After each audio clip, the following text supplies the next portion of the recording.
Boa noite, boa noite.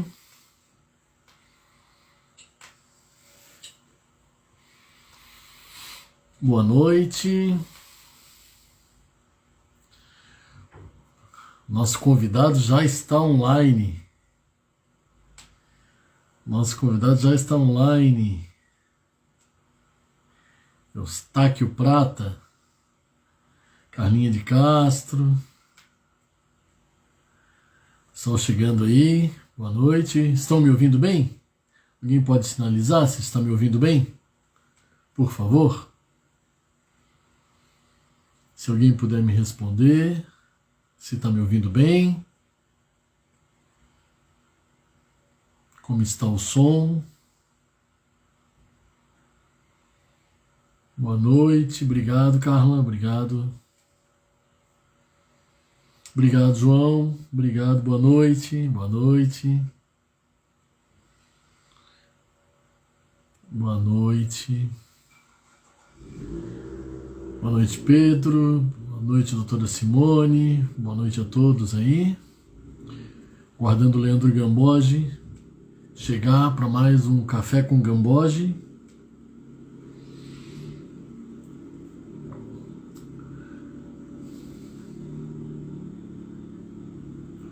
Boa noite, Eustáquio. Leandro Gamboge entrou, Eustáquio também. Vamos chamá-los para começar mais um Café com Gamboge. Boa noite. Boa noite. Já convidei o Eustáquio, ele já está aí. Coisa boa. Que rápido. Boa noite, Estão me ouvindo bem? Estão me ouvindo bem? Estou te ouvindo bem. Maravilhoso, tá muito bom. Eustáquio, antes de mais nada, é isso mesmo que se apresenta aqui, essa é a imagem, seu celular não está com problema, tá? Ah, que bom. O problema é só na estética mesmo. Ainda bem que Jesus vê por dentro, né? Deus vê a gente por dentro, então tá tudo bem. Exatamente. Vocês estão me ouvindo bem? Tá tudo certinho? Tá tudo lindo, tá tudo ótimo, Eustáquio. Que bom. Mais um Café com Gamboge, aqui pela Sociedade Brasileira de Odontologia Digital, coordenado aqui pelo meu amigo técnico Leandro Gamboge, que é mais um amigo que a odontologia me deu. E é um prazer a gente estar aqui nesse programa que foi idealizado pelo Dr. Paulo Cano, presidente da Sociedade Brasileira de Odontologia Digital. Também eu tenho o privilégio aqui de ser coordenador científico e quem comanda a bola aqui é o Leandro Gamboge. Então eu vou deixar ele à vontade para apresentar o nosso convidado dessa noite, que muito nos honra. E também já agradecendo a presença aí do pessoal que já está nos assistindo, nos acompanhando. Boa noite. Boa noite. Então vamos dar início aí a mais um Café com Gamboge, agradecendo aqui ao nosso presidente, Dr. Paulo Cano, ao nosso coordenador científico, sempre aí presente, Dr. Fábio Andretti, ao nosso convidado em especial, Eustáquio Prata Júnior. Queria te agradecer muito, Eustáquio. Você foi super indicado, né? Eu já acompanho o seu trabalho também há algum tempo. E você gentilmente topou a parada aí. Tivemos vários amigos, o Paulinho Araújo que está aí. Vários outros citaram você, né? E sei que você é uma pessoa bem joia aí e vai nos brindar com essa noite maravilhosa.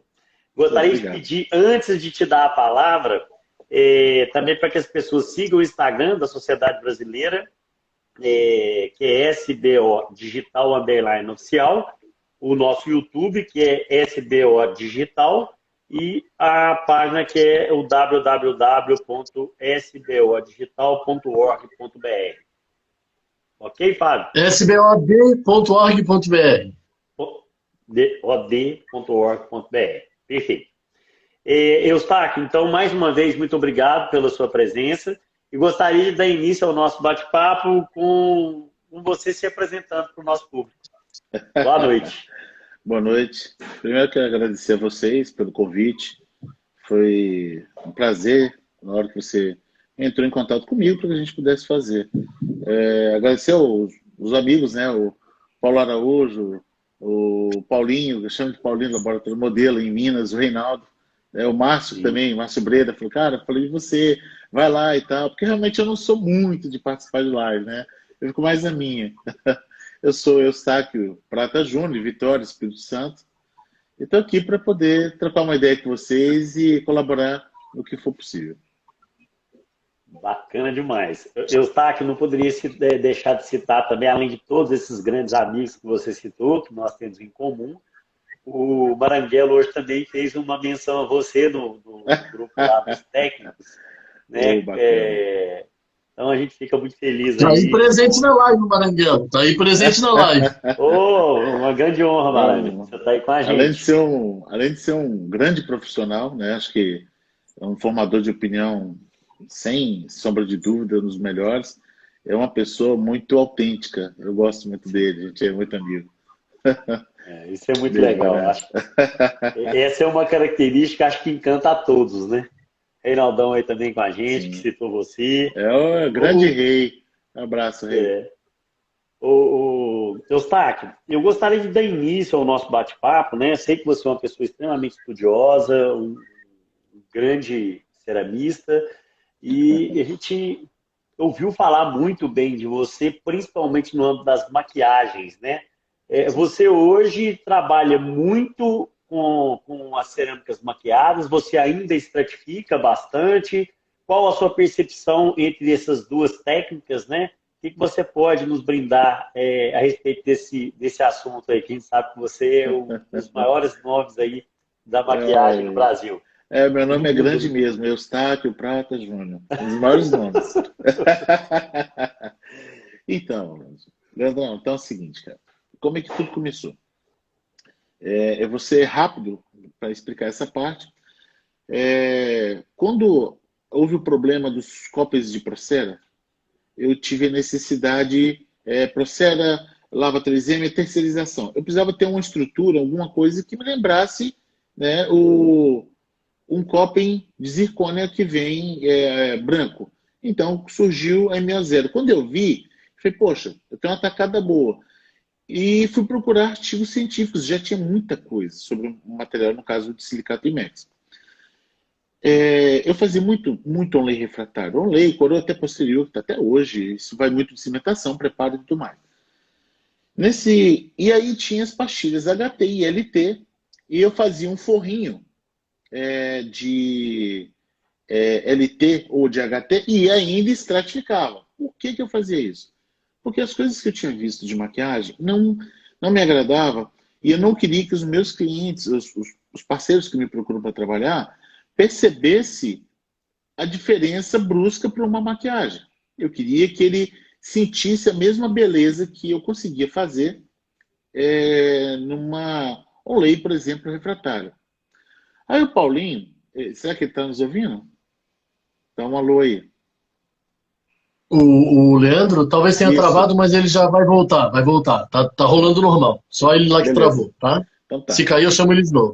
Tudo bem. Então, eu vi a necessidade de usar o material, mas eu não gostava muito. Aí o Paulinho, que é um amigo meu de Minas Gerais, BH, o Paulo César Machado, falou assim, por que você não faz maquiado? Eu falei, Paulinho, não gosto. Eu acho que fica muito morto, fica sem graça, e eu gosto de agregar valores. Né? O trabalho não pode ser só bonito, ele tem que ser funcional, tem que ter a parte biológica funcional. E aí ele falou assim, cara, mas pô, você tem uma visão bacana das coisas. Eu falei, então tá, vou fazer. O primeiro caso que eu fiz, eu não gostei não, achei que ficou muito estático, ficou muito 2D. E eu achei que não ficou tão bonito. Com o passar do tempo, eu comecei a botar uma filosofia de pensamento, que é qual? Eu não posso enxergar a maquiagem, vamos dizer assim, de imediato. Ela tem que fazer parte da composição do conjunto. Substrato, cimento e pastilha em si. Quando eu comecei a poder fazer isso, a perceber isso daí, e que o processo para alcançar alguns resultados não eram tão rápidos, eu comecei a ter êxito. Os onlays começaram a ficar bonitos, os dentistas começaram a ter uma aceitação muito maior, e hoje, na totalidade das minhas restaurações posteriores, são em MOD, são todas em silicato, maquiado. Então, foi um amigo que insistiu para que eu fizesse, e esse amigo insistindo, eu fui tentando entender como cada cor funcionava, né? E eu consegui fazer o desenvolvimento de que a maquiagem ficasse suave, para que a transição de uma cor para outra ficasse bonita. E as pessoas foram vendo, até o próprio Paulinho viu, falou assim, cara, você está com um trabalho muito legal. E eu não tinha uma ideia se estava muito legal, porque eu não tinha vamos dizer assim, um parâmetro. Eu não tive a chance de ter feito um curso com um grande profissional. Eu fui desenvolvendo sozinho e fui entendendo como cada coisa acontecia, aonde poderia estar acontecendo os erros. E daí para frente, vamos dizer assim, hoje eu faço muita maquiagem, faço, mas eu gosto também da técnica híbrida, metade estratificada, com a maquiagem, tudo mais interno, do que só maquiado. Alguns casos eu faço maquiado, quando ele está pedindo, quando é específico. Se ele for entrar muito detalhe em sisal, por exemplo, vou fazer um caso de 4 elementos. Eu tenho casos que realmente de 2 elementos, de 4 elementos que estão muito convincentes. Mas se for necessário entrar muita absorção de luz, aí eu já parto para estratificar, nem que seja o terço médio e sisal dos trabalhos. Sim. E isso, você me diz, essa situação, ela se aplica também, por exemplo, às cerâmicas feldspáticas, né? Ou até mesmo a leucita, policromática ou não? Você não entendi. A Você vai usar de estratificar? Essa questão, você faz a estratificação mesmo quando você tem esses materiais que são policromáticos? Sim.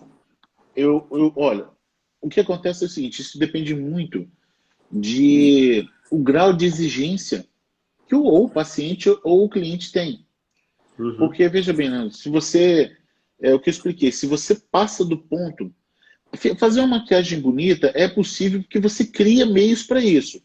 Mas só que o grande lance que eu vejo na maquiagem é que você tem que entender onde é o limite.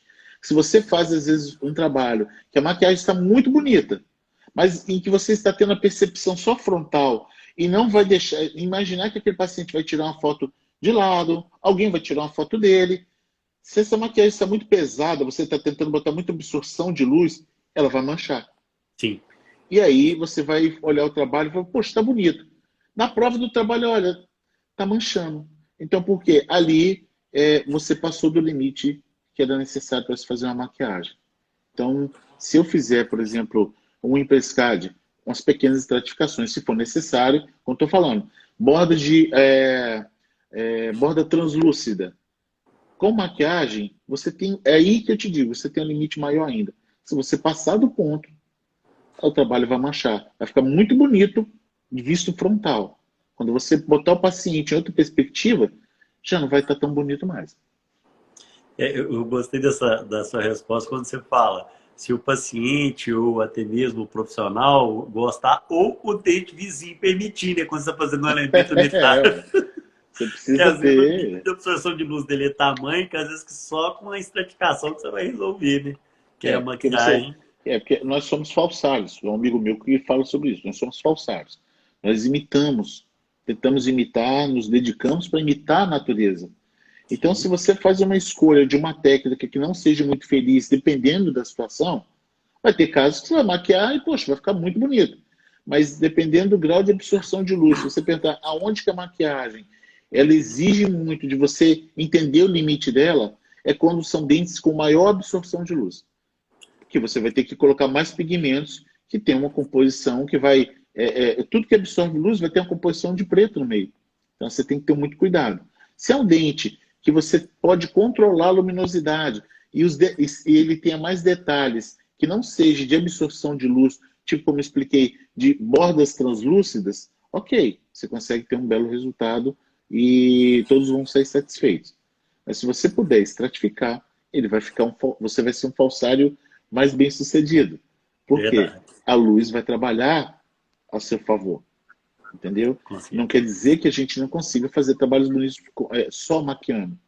Mas eu acho que, Leandro, por mais que eu goste de fazer, que eu me dedique a fazer uma boa maquiagem, eu não posso esquecer de todo o leque que eu tenho de materiais ao meu redor. Sim. Eu tenho que fazer uso deles, entendeu? A gente não pode, tudo bem, hoje a maquiagem, o de silicato, a fresagem é uma, vamos dizer assim, é um grande trunfo, mudou a cara da odontologia, mudou.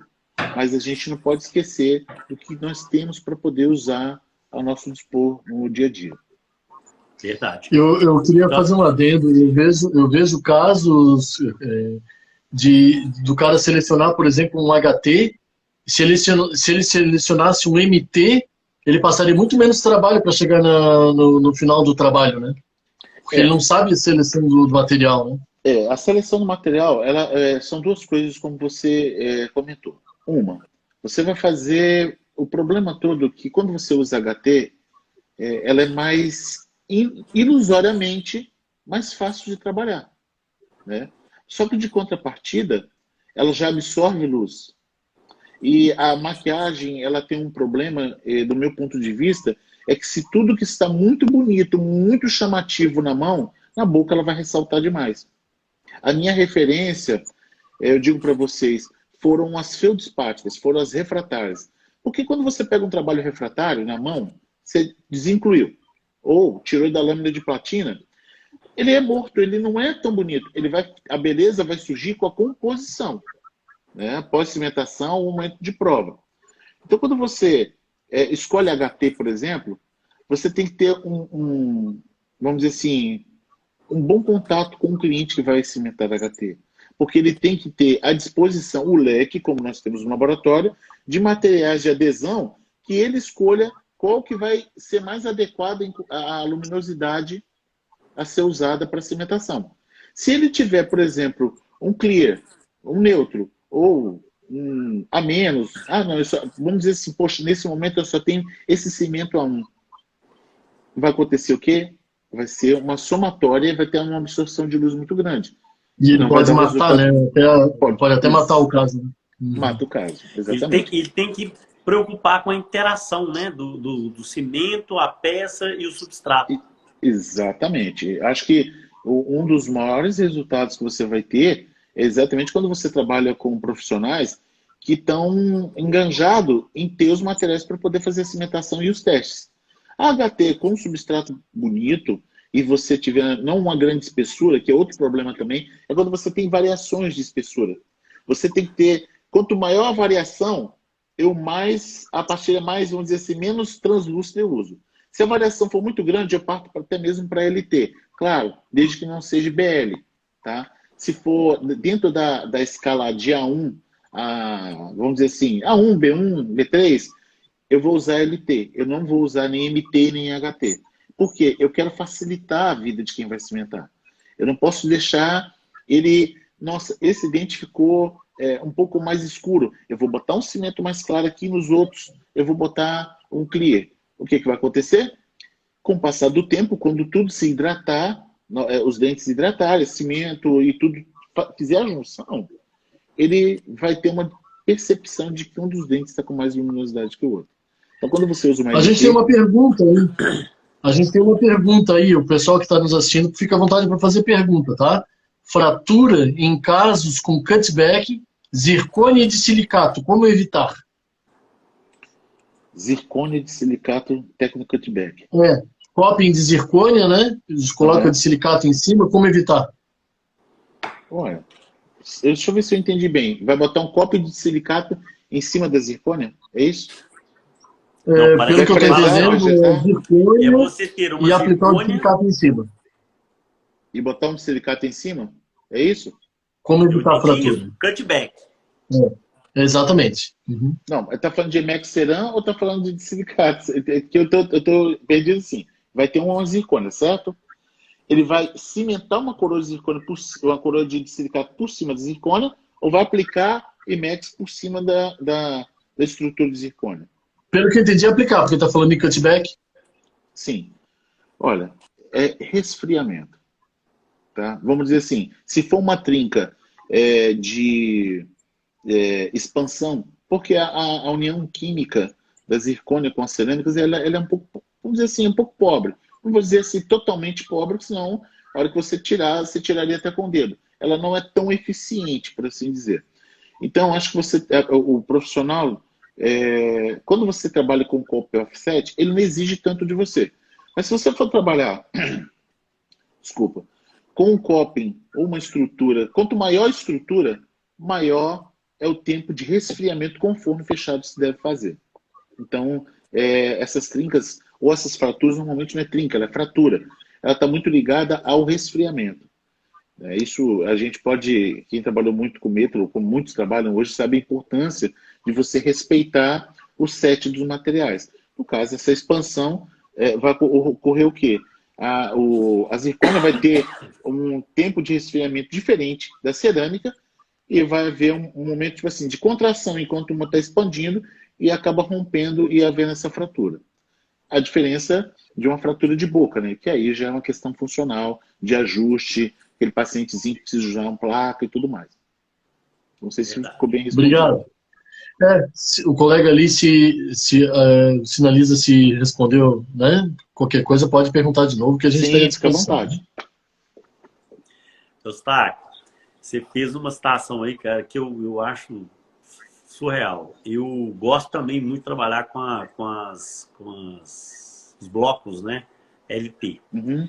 E eu tenho uma percepção muito grande. Agora o último curso que eu estou fazendo é o do Paulo Cano, né? Eu já fiz algumas vezes o curso dele, e dentre outros. Mas uma coisa que eu observo muito dentro do universo da pintura é você ter principalmente a noção da zona de absorção de luz, que seria aquele cinzentamento, o azulamento que nós temos na região do bordo incisal. Quando ele é proveniente de um cinza complexo, você, na fotografia, quando você faz o processo de saturação, né? Excesso de saturação ou vai em preto e branco, você tem uma percepção de quando você tem pinturas, igual, por exemplo, você tem branco e preto e cria o cinza, nessa situação de branco e preto, você tem um dente completamente branco, né? E quando você tem a região do terço incisal, de um dente natural, onde você tem alta absorção de luz ou um valor mais baixo, aí você não pode usar a questão do cinza branco e preto, mas sim o cinza complexo, para você ter aquela absorção de luz na região do bordo incisal. Uhum. E eu percebo que, principalmente na confecção de dentes unitários, eu errava muito nisso. E depois desse curso do Paulo e também do Dieter, que a gente fez em Liechtenstein, eu percebi a facilidade em você controlar isso quando você entende a diferença de um cinza complexo para um cinza proveniente aí do branco e preto. Qual que é a sua percepção com relação a isso? Olha só, cinza é um pigmento que eu uso muito pouco. Tá? Acho que só onde eu quero junções que lembrem vamos dizer assim, eu tenho um determinado ponto em que vai ter cinza, mas que pareça branco. Por quê? O cinza que vem pra gente, ele tem partes de branco. Né? Eu gosto muito das cores, fazer as cores primárias. Eu uso muito preto, cara. Eu uso preto. Só que as pessoas até se chocam. Por que o preto? Nossa, mas preto é forte. Tudo é muito forte, depende da mão. Depende do grau que você vai usar. Entendeu? Verdade. Eu gosto... As minhas massas de absorção normalmente são... Eu faço um violeta, uma variação de violeta e vamos dizer assim, o preto. Eu uso em porções homeopáticas, poucos detalhes. E sim, eu crio o azul. Por exemplo, eu gosto de azul bem fechado. Eu adiciono preto. Eu pego o azul mais luminoso, porque quanto mais luminoso, do meu ponto de vista, ele não tem pigmentação, vamos dizer assim, o branco ou um cinza no meio. Eu gosto de botar o preto junto com esse azul que você olha. Às vezes você olha na bandeja, você percebe que a luz passa melhor por ele. Então ele vai dar um melhor resultado quando você vem saturando ele com preto para dar uma absorção melhor. Porque quando você usa o cinza, usei muito cinza. Outra coisa, usei muito azul. Eu vejo muita gente usar o azul em excesso. Quando você usa muito azul em maquiagem, é o que eu estou te falando. Você tira uma foto e fala, nossa, está lindo. Mas quando vai para a boca, o dentista, ele fala, cara, tem alguma coisa que não está batendo. Eu olho o trabalho, está bonito, eu olho o trabalho, está feio. Então, eu não abuso muito. Então, para mim, as duas cores de absorção, para mim, é o cinza e o violeta. Você cria com as Sim, cores primárias. sim. E esse cinza que você usa, geralmente é o cinza... aí é aquilo que você acabou de dizer, depende da sua percepção, se ele tem alta absorção ou não, no caso. Isso. O cinza, normalmente, que você, vamos dizer assim, licença, só um pouquinho.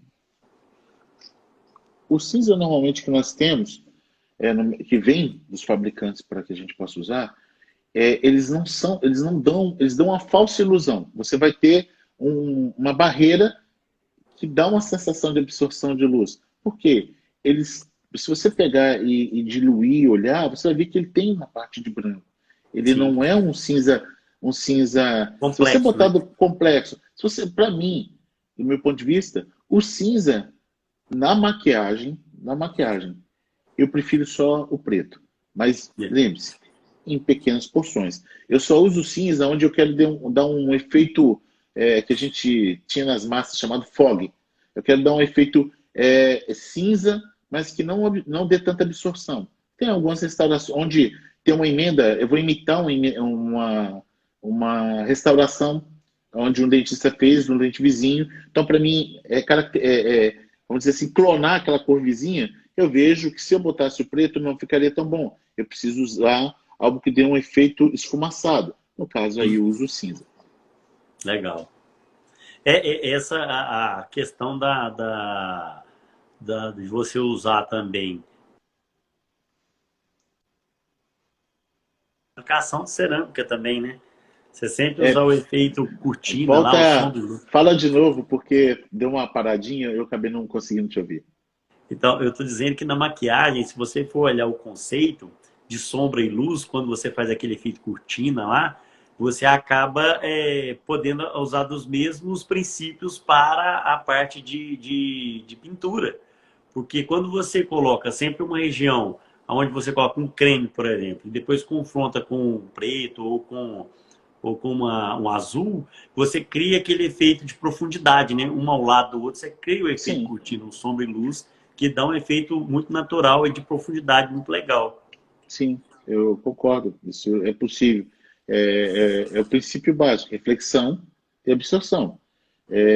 Eu, por exemplo, eu uso muito pouco, mas aonde eu uso o preto, ou o azul, ou o violeta, normalmente eu não trabalho com a massa de reflexão em cima, porque você cria a terceira cor, que Sim, é o grande problema. Quando você cria a terceira cor, tudo que você vier colocando por cima, a tendência é ficar cinza morto, sim, porque você está fazendo junções de tonalidade. A junção de tonalidade ela é possível, vamos dizer assim. Eu fiz a cortina de absorção, ok. Vou botar os meus efeitos de reflexão. Se você quiser complementar isso daí, ele vai ficar morto. Porque é o efeito da terceira cor. Você juntou a cor de baixo com o que está em cima. Você não.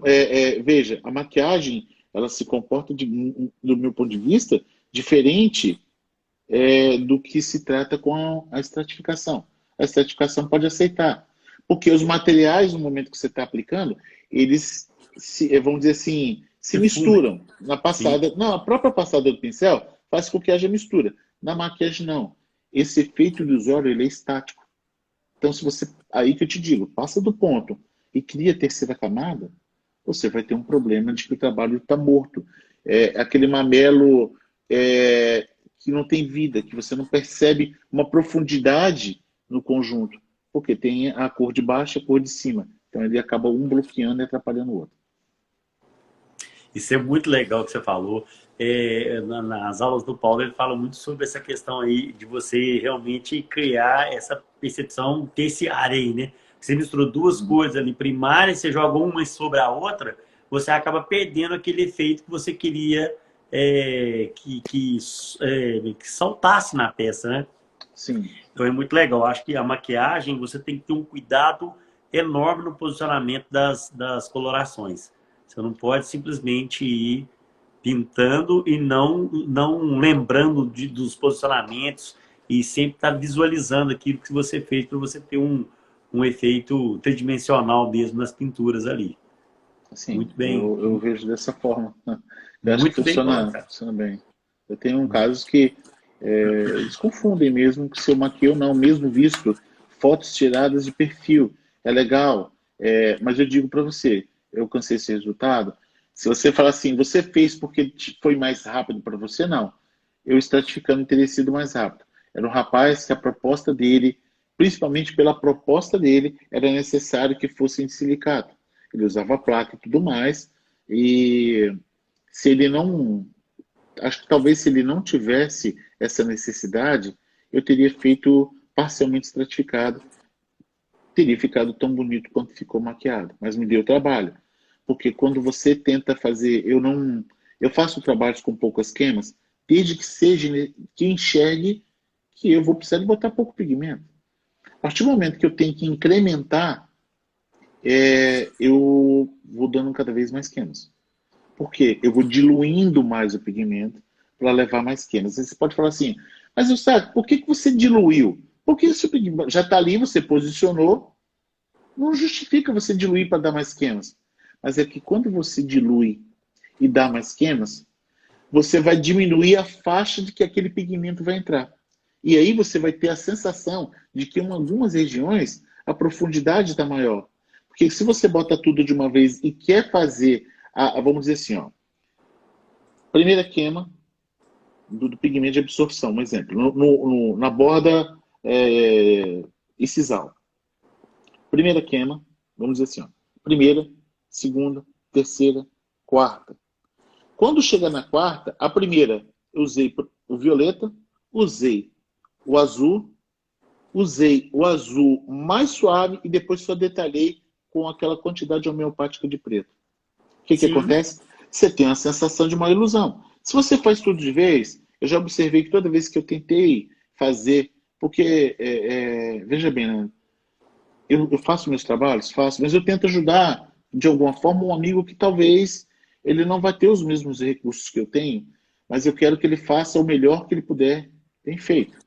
E a melhor forma de fazer isso, às vezes, é pesquisando. Sempre tem um que pergunta, cara, mas por que você diluiu? Eu explico, diluí porque eu queria que a sensação de profundidade eu não me perdesse no momento que eu olhasse o trabalho de uma vista lateral ou frontal, que ele desse um resultado muito parecido. Então, toda vez eu faço assim. E aonde eu vou colocar áreas de refração de luz, ela não entra esses pigmentos. Ela não vai entrar nem o preto, nem o cinza, nem o violeta. Por quê? Como eu te falei, a maquiagem, ela está num ponto, no primeiro momento, em 2D. Ele está estático. Se você tenta colocar tudo, ele vai manchar. Então, é um pouco mais complexo, às vezes, fazer uma maquiagem que exige muitos detalhes. Por quê? Eu não faço a mistura das massas em nenhum momento. Onde entrou violeta, não vai entrar nada de absorção em cima. Então, você vai ter uma qualidade estética muito melhor. Eu vou poder abusar, por exemplo, abuso muito de lemon, creme, branco. Por quê? Eu tenho que criar a sensação de que tem um esmalte suspenso ali. Porque se você maquiar, veja bem, se você maquiar só simplesmente botar um creme nas proximais, um exemplo, é muito parecido com o que está acontecendo quando você só estratificou os efeitos, mas não deu o efeito de acetinado na superfície, que é o quê? Um esmalte modificado. Na maquiagem, é possível fazer e não manchar? Mas de uma forma bem delicada, usando o creme ou o branco. Você quebra depois com pasta glaze, de acordo com o que você enxergar, que fique melhor. Mas quando eu quebro com pasta glaze, ela não fica no propósito de laquear a superfície. Muita gente, às vezes, quer misturar o glaze com os pigmentos. Não, eu já estou glaseando. Não. Você está dando um pigmento que está diluído, vai estar com mais brilho, mas você não protegeu aqueles pigmentos que estão ali dentro. Então, vamos dizer assim, eu tenho peças que já estão há 10 anos na boca. Muita gente fala que há pesquisas que com 5 anos os pigmentos foram embora. Sim, se você só brilhar a superfície. Se você laqueia a superfície, você está protegendo, você vai aumentar o tempo de vida útil estética desse trabalho.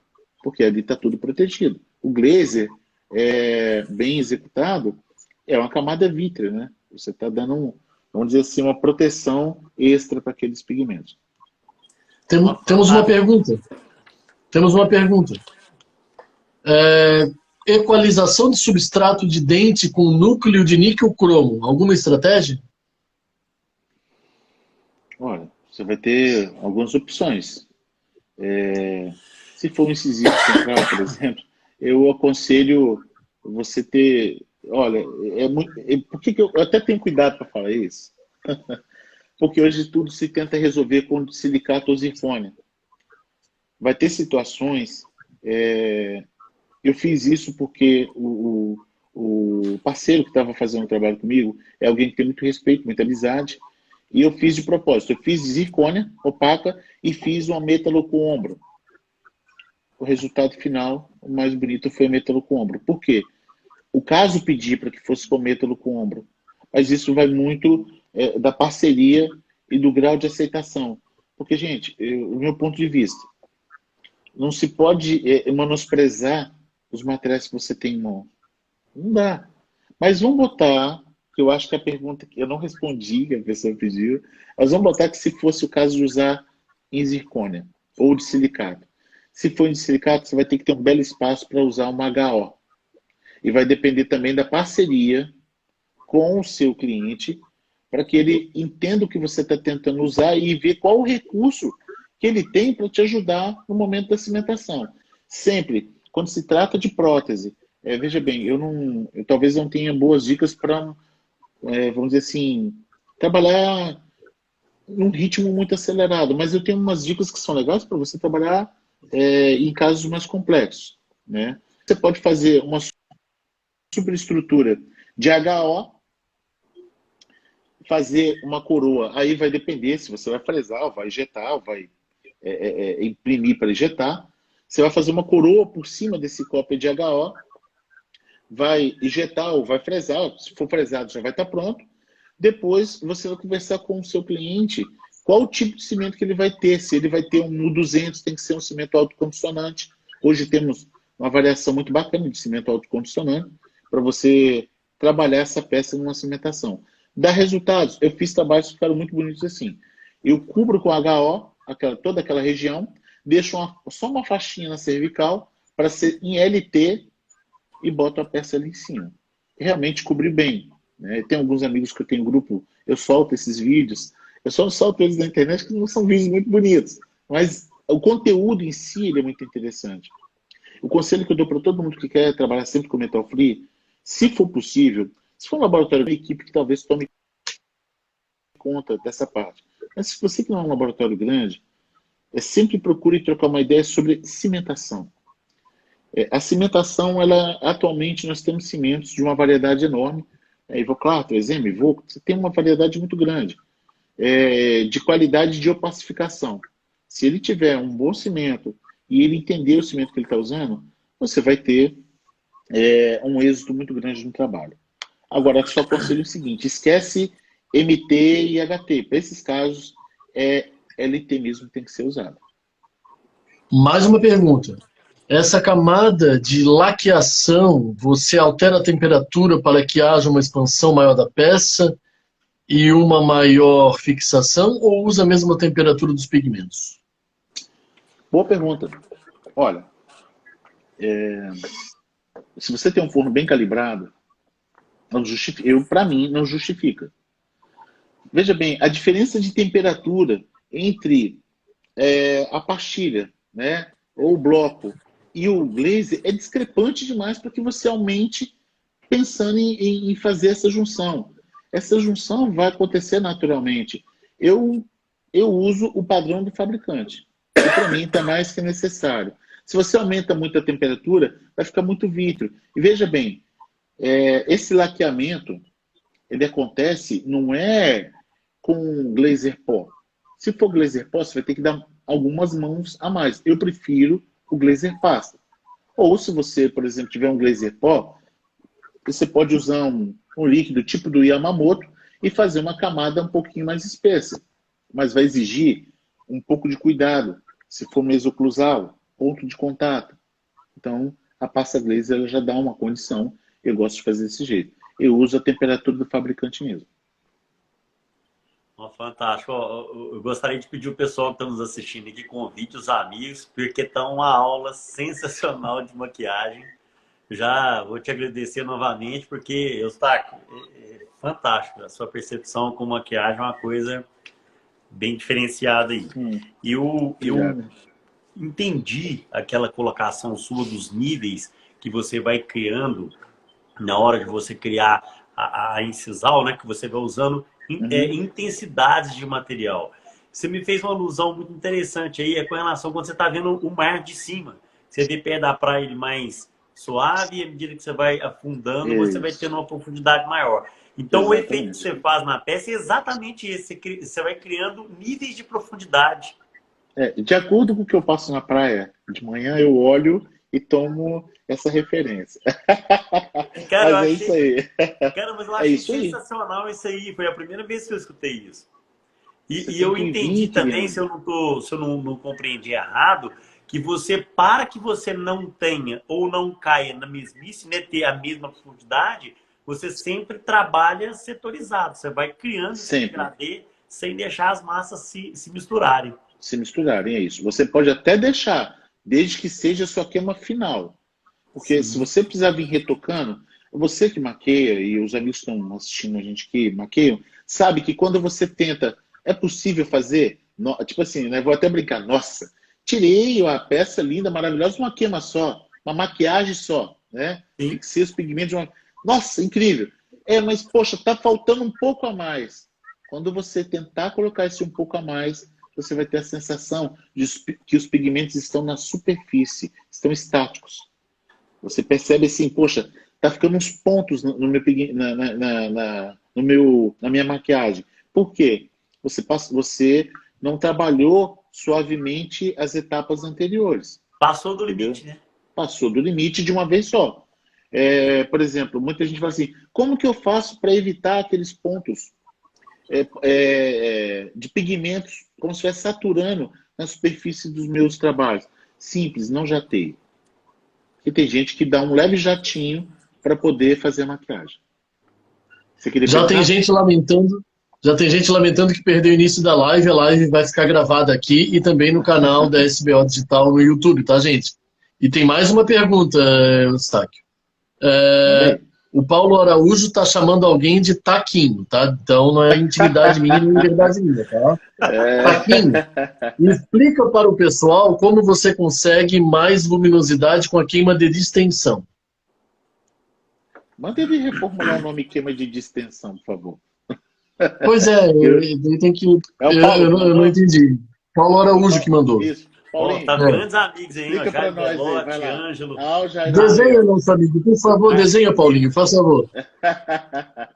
Olha ele aí, ó, o Ângelo Rafa entrou aí, ó. Olha ele aí. Tá uma turma muito boa aí, grandes, o Jairo. O outro André também mexeu com você bastante, o André Carvalho. Esse pessoal é terrível, cara. Abraço. Tava te chamando de bonito para baixo. Não quero fazer rolo, não. Esse pessoal, se falar que é bonito, eles têm que ter aquela visão que você falou, interna, né? De raio-x, eu sei o que você tá falando, eu tenho espelho, amigo. Cara, eu acho o seguinte, talvez o que o Paulinho tá me perguntando é algo que eu uso há um bom tempo nos meus trabalhos, que eu sempre gostei, eu acho que o material está aí para a gente poder testar e descobrir o que pode ser feito de melhor. E realmente não deu certo com todos os silicatos do mercado, né? Mas eu acho que vamos falar só do que eu consegui, né? Não vamos entrar nesse detalhe. Eu faço uma queima a 875, a 60 graus por minuto, bate e desce. O que acontece? Você consegue ter um aspecto mais perolado na pastilha. Você percebe que há uma cor, vamos dizer assim, uma interação melhor com a pastilha.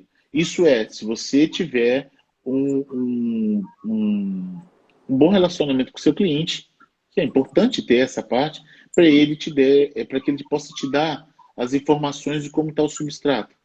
você vai ter um resultado muito legal. Então, eu faço dessa forma. Desculpa, Eustáquio, na hora deu um barulho aqui, eu não consegui entender. Você falou que queima 875 graus a pastilha, o bloco, para que você tenha um efeito 60 graus por minuto, bate na temperatura e volta.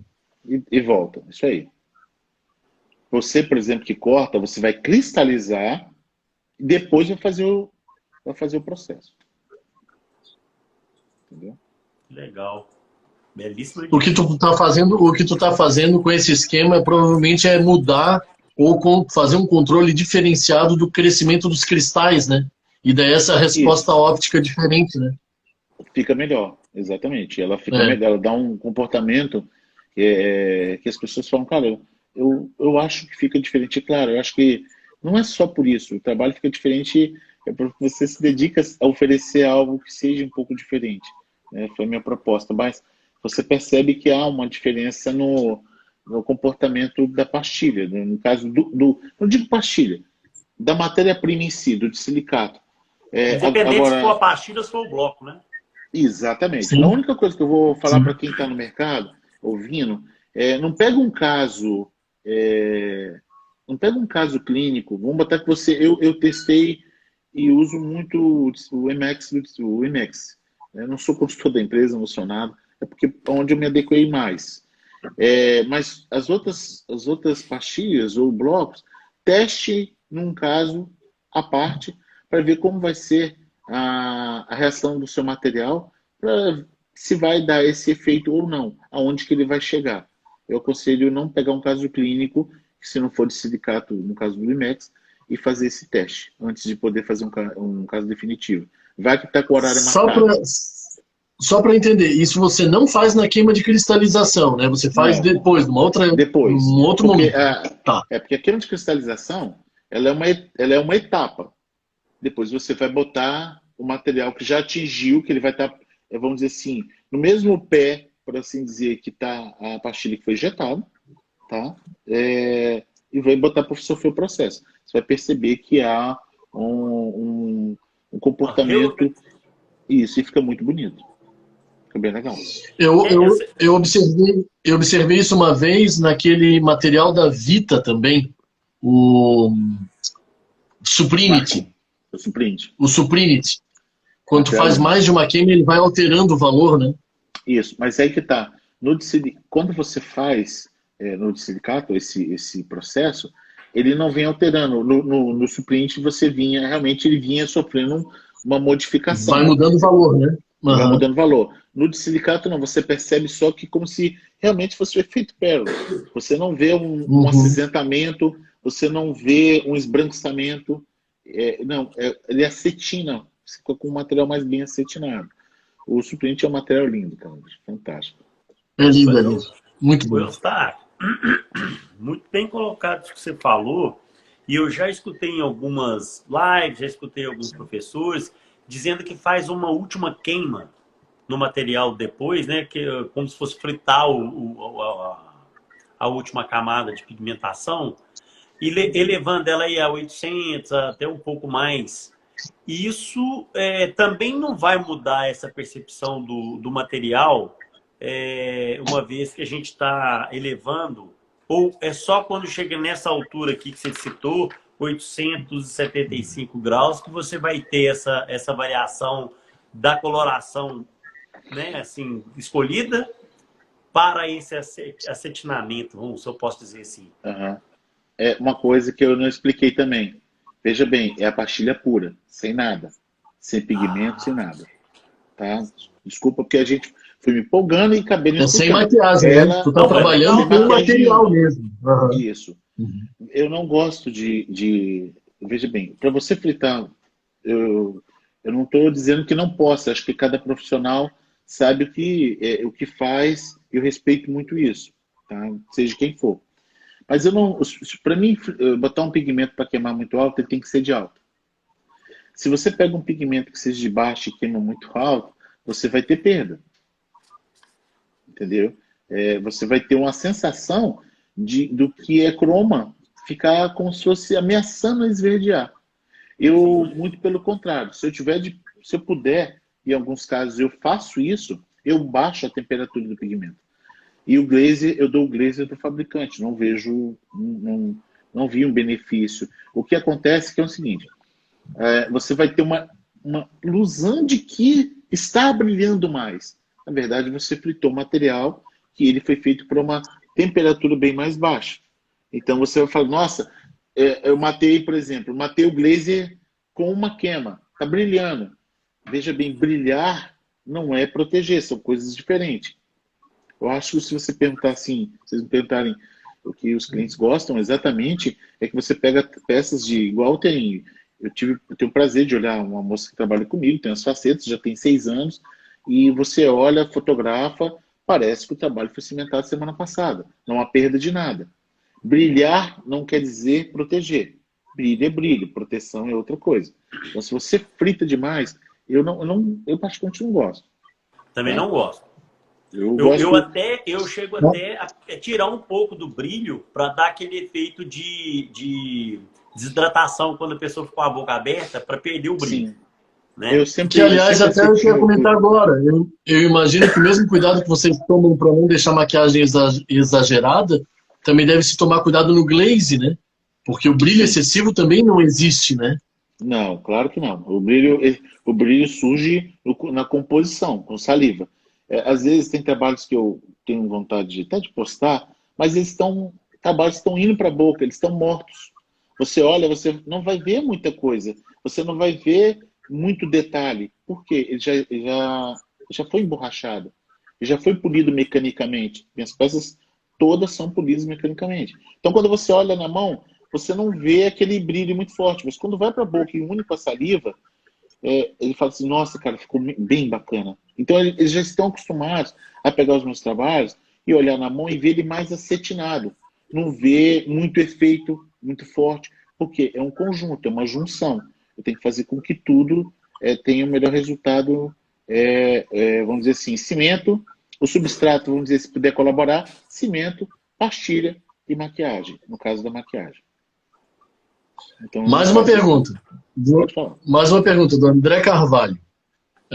Ele botou um apelido bem generoso, que eu não vou repetir em público, e mandou assim: acha melhor maquiar em dissilicato do que nas nossas antigas leucitas e o Static? Para mim, eu acho melhor porque o dissilicato ele foi um divisor de águas. Eu vou usar um termo aqui que foi muito engraçado. Alguns materiais eles vêm para poder fazer uma diferença no mercado. Em 1995, quando a Noritake entrou no Brasil, existiam cerâmicas bonitas, mas ela tinha uma coisa que era diferente das outras, né? Uma união química devido ao opaco, alguma coisa assim. Ela não trincava muito fácil. As outras trincavam muito fácil. Aí o que aconteceu? A Noritake, ela se apoderou do mercado, por assim dizer, sem muito marketing. Na verdade, ela teve o melhor marketing que pode se ter. Foi de boca a boca. Nessa época não tinha rede social. Era um falando no telefone com o outro. Cara, estou usando uma cerâmica que não dá problema e tal. Aí cada um se adaptou. Vamos dizer assim, eu me adaptei a isso, eu me adaptei àquilo. Outro, para mim, o importante era não trincar. O de silicato, ele dá uma liberdade de você abusar de algumas coisas, do tipo tirada do forno. Se você tira lento, tira rápido, não vai dar problema. Manuseio, precisei queimar, poxa, vamos dizer assim, maquiei, não gostei, tirei. Maquiei, certifiquei, pô, deu um problema, errei na cor, tirei tudo. Se você fizer isso com Impress Estética, é fatal, não dá problema. Ele é um material que você, por exemplo, não pode, eu acho ele muito bonito, né? Mas não dá para você abusar muito com queimas dele. Você vai ter que ser, vamos dizer assim, muito criterioso. Então, o de silicato ele me dá um pouco mais de liberdade e eu prefiro. Muita gente fala assim, poxa, mas o Impress dá um belo resultado. Mas o Impress dá um belo resultado porque você tem, por exemplo, a pastilha do de silicato que lembra muito o Impress é a LT. A LT, ela, naturalmente, ela vai ter mais luminosidade. Né? Ela vai ter um resultado melhor. Faça as escolhas do que você for estratificar parcialmente. o resultado vai ser bem legal. Então, eu particularmente prefiro hoje exatamente pela versatilidade, e eu tenho que pensar sempre que pode surgir problemas no meio do caminho, né? Você fazer um trabalho para demonstrar é uma coisa, você fazer o trabalho para o dia a dia, da qual você tem que atender todos os critérios que foi pedido pelo o seu parceiro, no caso o dentista, e quando você tem acesso e estar com o paciente e atender os anseios dele, você tem que entender que em algum momento, por melhor que você fez, aquilo não está agradando ao, vamos dizer assim, ao artista principal, que é o paciente. Ele vai te pedir para queimar novamente alguma coisa. Olha, eu tiro, eu acrescenta, olha, eu quero uma translucidez, eu quero ou mais branco. Se você tem um material que te limita a isso, e que pode correr o risco de dar uma trinca tardia, que é aquela trinca que já está na boca cimentada, todo mundo está feliz, o cara tira uma foto, poxa, vai ter uma luzinha no meio do meu dente, é uma trinca que surgiu. Então eu gosto do Imprescad, acho lindo também, mas eu gosto da versatilidade. O Paulinho colocou aí e ele falou legal, ele aguenta desaforo.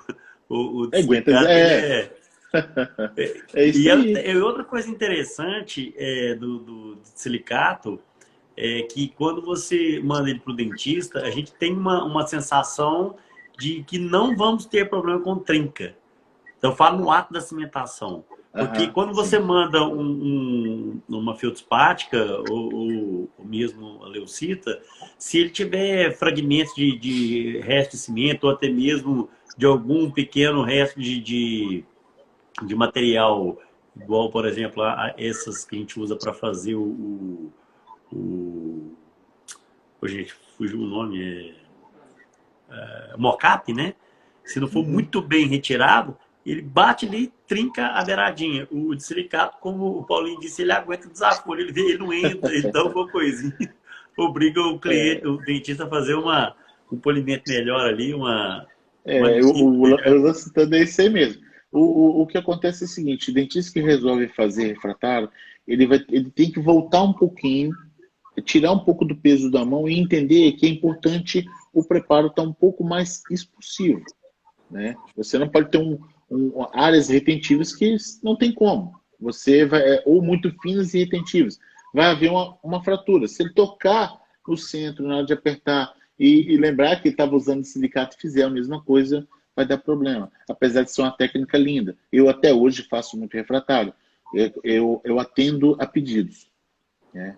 Eu não faço só, vamos dizer assim, de silicato. Não, eu faço hora ou outra em Pescad e cerâmica sobre refratário.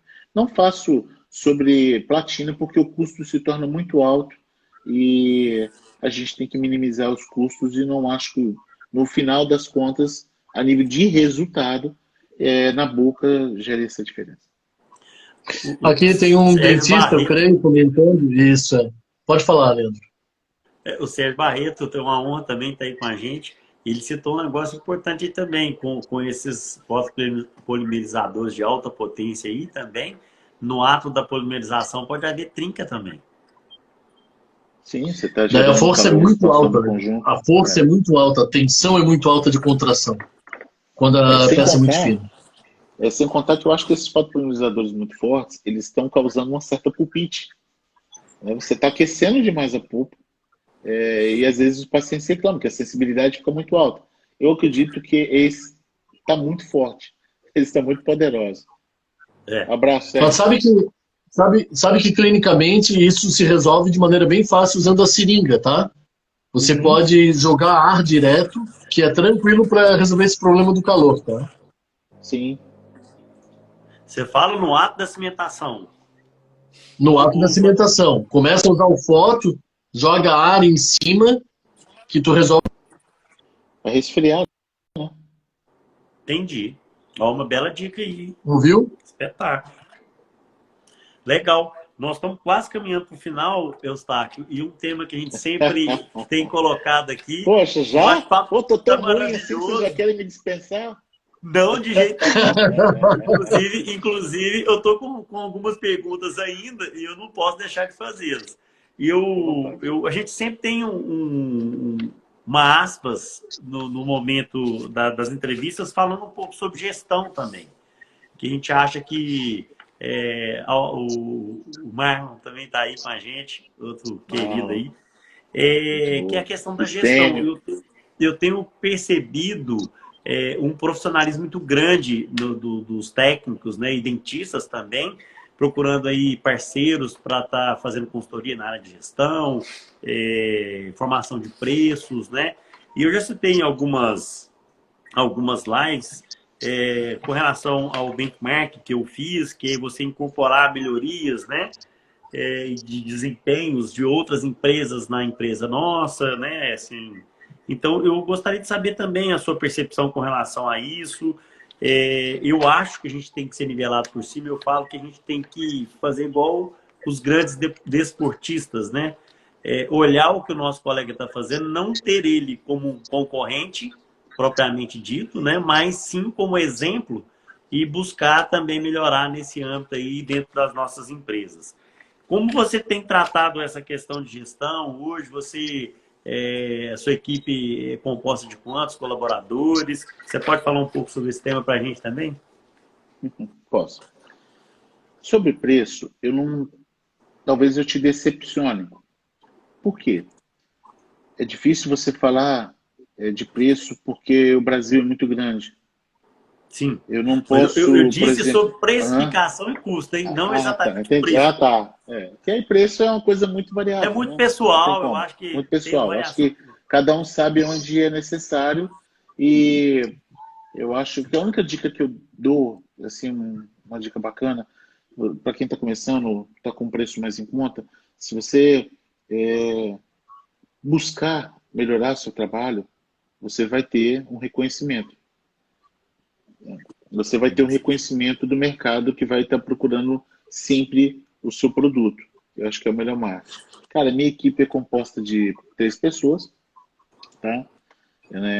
Já tive um número maior de colaboradores, mas eu preferi ficar com esse número que, para mim, ficou certinho, né? Para o tipo de perfil de trabalho que eu gosto de oferecer. 3. Desculpa que eu não consegui entender. Foram 10? 3. Três pessoas. Eu tenho 3. Fantástico. 3 pessoas. Maravilhoso. Tá? Então, assim, foi dentro do perfil que eu gosto de trabalhar, eu gosto do clima que eu tenho no trabalho. Sobre gestão, cara, eu vou falar para você, assim, eu aprendi muito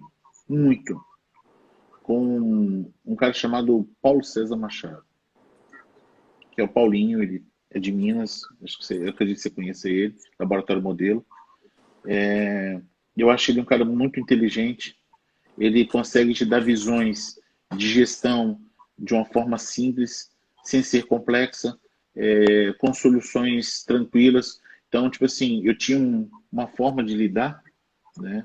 E quando ele veio e me apresentou como eu devo fazer com as questões financeiras do laboratório, e que cada laboratório tem o seu perfil financeiro, não dá para você pegar e dar o mesmo perfil de gestão para todos, cada um vai ter o seu. Ele pegou e me mostrou, eu falei assim, cara, muito bacana. Até hoje, eu agradeço muito a ele, porque ele me fez ver que eu precisava fazer algumas divisões dentro do laboratório, e eu realmente não nego, eu precisava frear um pouco, eu gastava muito, cara. Eu gastava, laboratório, era tudo, tipo assim, eu gastava muito com o laboratório, que eu tinha que entender que tudo tinha um tempo e que eu tinha que fazer as programações para isso, que eu não deveria priorizar tanto, deveria fazer de uma forma mais estratégica. Então, ele foi meu mentor nisso daí.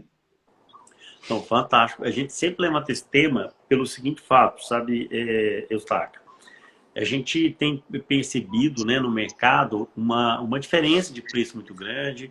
Outra hora a gente vê preços que são impraticáveis no seguinte sentido. Não que a pessoa não possa cobrar, igual você disse, cada um tem seu mercado, cada um entende, né, do seu negócio, mas é no intuito de entender que para a formação de um preço existem os custos fixos, né, os custos variáveis, e que isso deve ser avaliado por cada empresa para que ela constitua um preço honesto, né?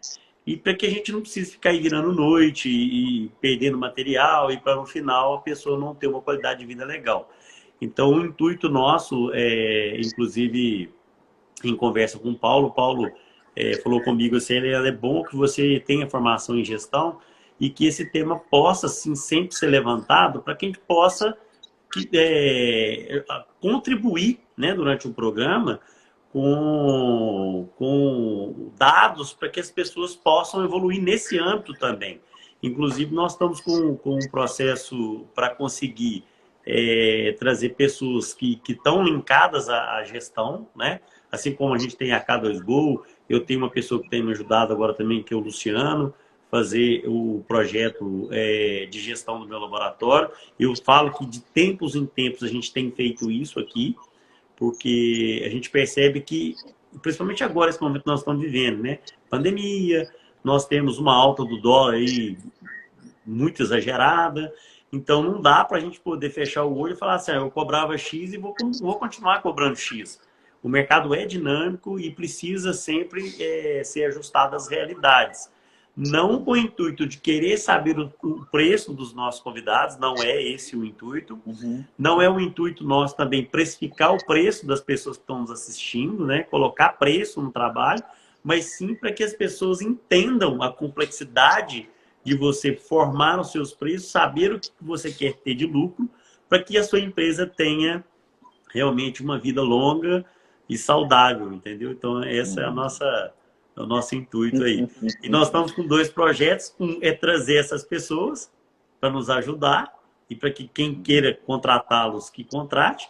E o mês de agosto é tentar trazer as empresas parceiras, como Ivoclar, Cirona, Zicosan, Aman, para que a gente possa também ter um diálogo legal com essas empresas.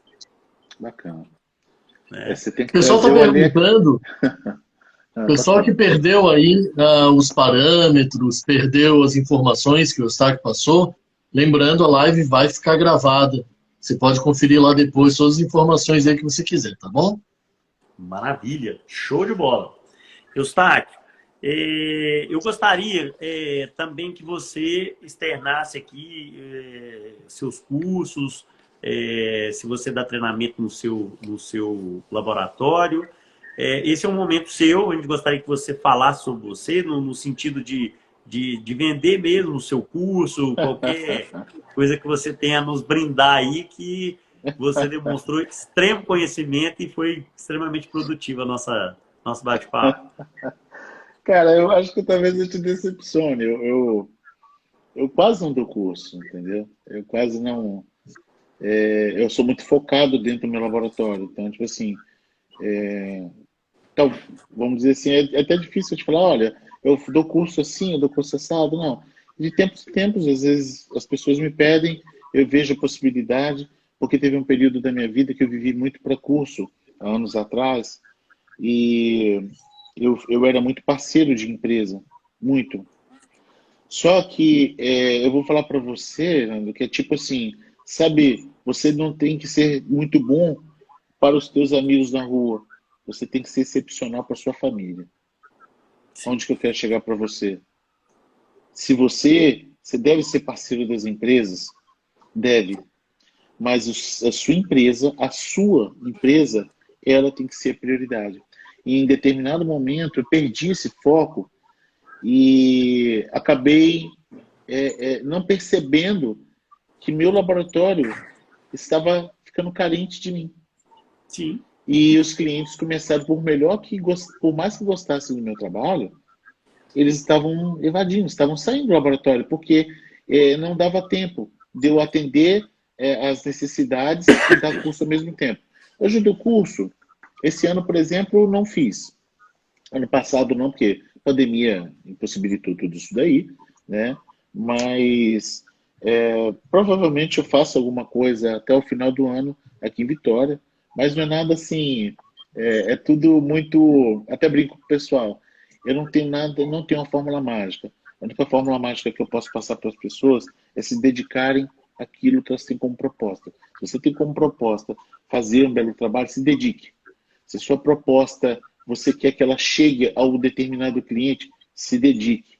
Se dedicar a estudar, se dedicar a fazer uma boa gestão do seu próprio negócio.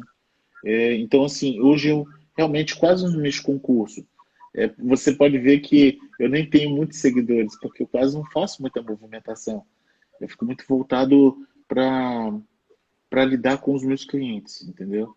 Então, por isso que eu até te decepcionei nessa Mas parte aí.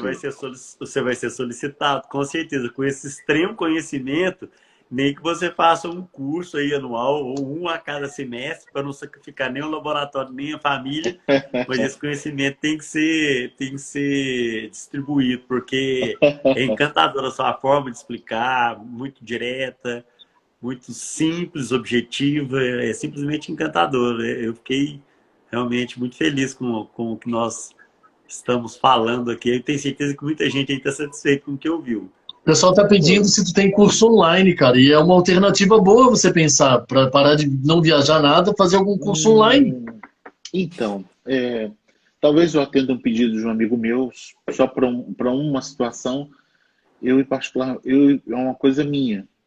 Eu não gosto de curso Sim, online, entendeu? É uma coisa minha assim.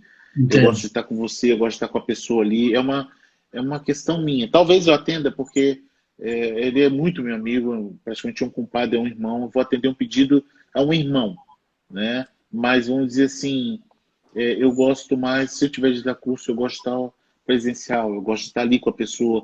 Eu vou falar para vocês, eu entendo que há uma dificuldade, mas, poxa, quando eu dei curso aqui em Vitória, veio gente de Natal, veio gente de Rondônia.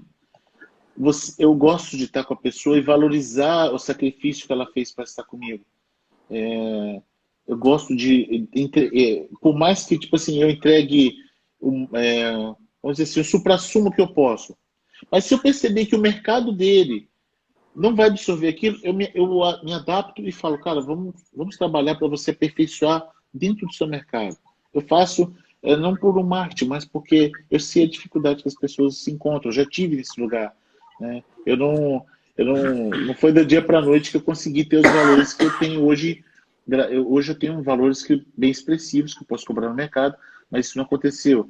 Isso foi com muita dedicação, aquela palavra clichê, né? Sangue, suor e lágrima. Não foi tão fácil. Eu abri mão de muita coisa. Mas a gente vai ter uns cursos presenciais. Parabéns, muito bom, Fantástico. muito bom. Muito bom mesmo. Eustáquio, quem você gostaria de ver aqui com a gente? Cara, deixa eu pensar aqui. Tem um cara que faz churrasco.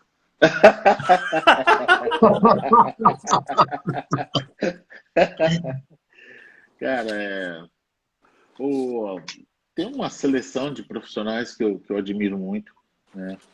Eu, Bom, você me pegou porque tem muita gente que eu admiro. Eu acho que vocês já convidaram um leque muito grande de profissionais. Vocês têm vamos dizer assim, um portfólio de convidados muito grandes, da qual eu estou tendo o prazer de estar junto com vocês nessa live. Cara, o Márcio já foi? Márcio Breda? Márcio Breda já esteve aqui. O E Márcio foi vai um em dos que tudo, te né, cara? indicou também. O Márcio está em todas, bicho. O Feijão Márcio Barreto é tá aí, ó. terrível. Também já está aqui, foi citado, vai ser convidado, não demora. Eu ia citar ele, cara. Eu ia falar dele, Ótimo. entendeu? O amigo está citando o Honório Massuda, acho que é um profissional fantástico, um grande profissional, um cara simples. Eu acho que tem muito também a agregar no que você possa. É difícil, eu espero que ele aceite, que o Honório é danado, tá? A O gente, Honório é terrível, cara. a gente usa os amigos para ligar para ele e falar que a gente é legal. Olha, olha, o Marangue é muito amigo dele também, pede o Marangue para dar uma apertada nele, entendeu? Ah, sim. O Maranguelo também é outro que já está aqui, foi citado por alguns colegas, também vai ser convidado, com certeza. Eu acho que você vai ter uma diversidade de pessoas muito grande. O Sérgio Barreto é um TPD e CD, eu acho que ele tem muito a colaborar, né? Eu acho que pode ajudar muitos profissionais. Eu acredito que eu estou vendo, por exemplo, o Flores está aí, que é um grande profissional, supimpa. Eu acho que ele teria muito a agregar também, a oferecer com os conhecimentos, as técnicas dele nesse evento que vocês criam, que é maravilhoso. Com certeza. É o outro também que a gente vai estar convidando aí, porque É muita gente boa. Eu costumo dizer que o Paulo ele foi muito feliz em ter idealizado esse programa, porque a gente tem muita gente boa, né? E às vezes a gente não consegue ter esse bate-papo e as pessoas interagirem. Então, com a criação desse programa muito voltado para nós, os técnicos, a gente vai ter essa facilidade em ter um diálogo e também para externar o trabalho de todos, tornar a coisa cada vez mais democrática. Eu tô assim, eu me sinto extremamente feliz de estar junto com o Fábio Andretti, né? E o Dr. Paulo Cano aí nesse projeto, porque eu tô tendo a oportunidade de conversar com vocês. Você era um cara que eu já tinha uma admiração muito grande e hoje eu tive esse prazer assim enorme em bater esse papo com você. Eu fico extremamente feliz em você ter aceitado, né, esse bate-papo. Fiquei ainda mais encantado com a sua humildade, a sua presteza de estar contribuindo com a gente. Então, assim, agora realmente... Isso é porque eu estou de barriga cheia, então eu fico mais calmo, entendeu? Aí eu falei assim, deixa eu comer, que aí ficou calminho e tal, ficou leve. Que bom. Olha, eu poderia ter falado para chamar vários profissionais, mas vocês já... Eu vi que vocês chamaram grandes profissionais, e por isso que até não consegui nem catar muito para poder citar, né? Eu acho que dois profissionais que seriam legais também são o... Cara, esqueci o nome deles agora. É do Rio de Janeiro. O Márcio e o Pérez. Isso, Márcio Pérez. Eles são fantásticos. Foram meus monitores na especialização lá no Paulo. São dois caras fantásticos, muito bem lembrados. Vamos chamar assim. Tem uma diversidade muito grande de profissionais que você pode chamar. Cara, tem um rapaz também que tem um trabalho... Porque tem muita gente que é muito boa e não aparece, né? A gente vê muito isso daí. Então, você... acho que aos poucos eu vou estar assistindo, eu vou estar indicando mais pessoas para que vocês possam, de repente, chamar aí para bater um papo.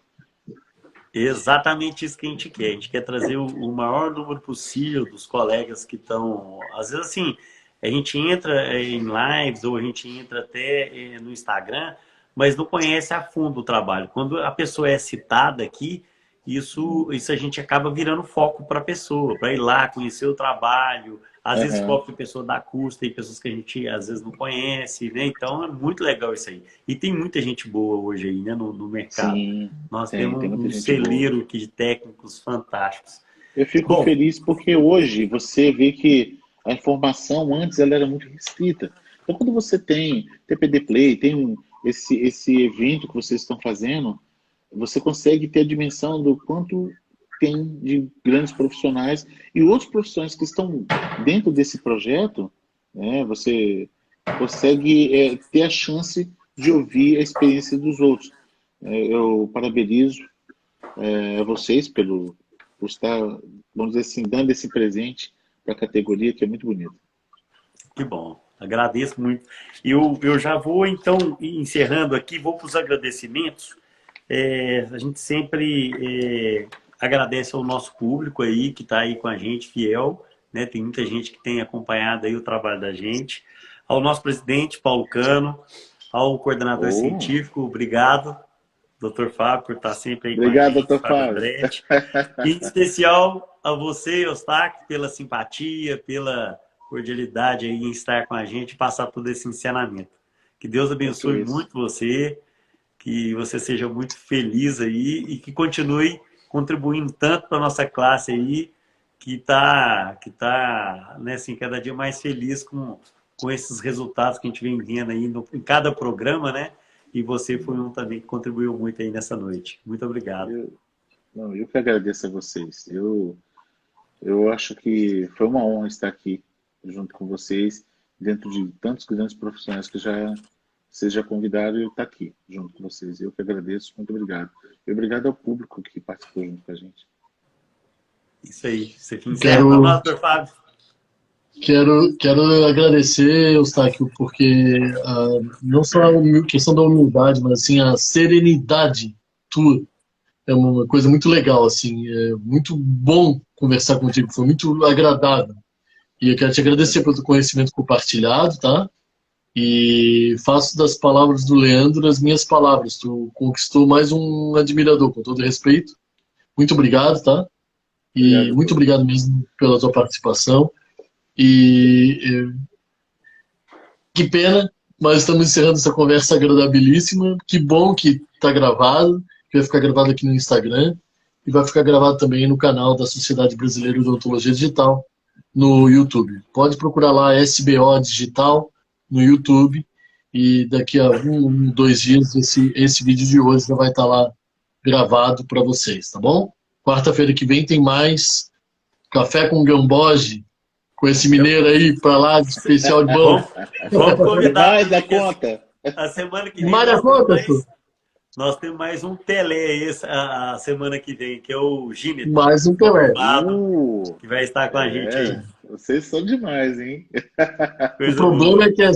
O problema desse Café com Gamboge é que a gente tem muita gente para pouca camisa 10, cara. Eu não me importo, não. Eu fico ali no canto pegando a bola, jogando pros goleiros. Sei. Olha, não sei não. Se não é um Jairzinho ou um Tostão aí. Eu tô mais com esse corpinho aqui, tô mais pro maqueiro. Eu quero dar mais.